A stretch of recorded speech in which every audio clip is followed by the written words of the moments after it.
Всем привет! Монтаж камина. Камин 5,6 метров. Вот такая топочка с продолжением. Далее у нас полочка. Вот такая вот полочка.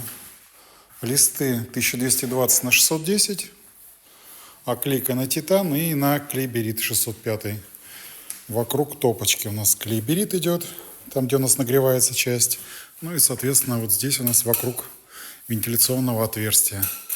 Монтаж такого камина 6-метрового занимает 2 дня.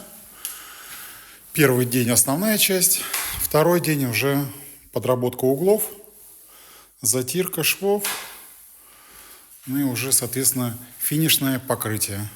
Смотрим у нас состыковочки. Состыковочки у нас идеальные.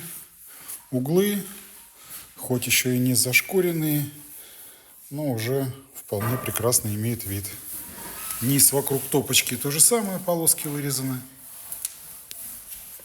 Вот так.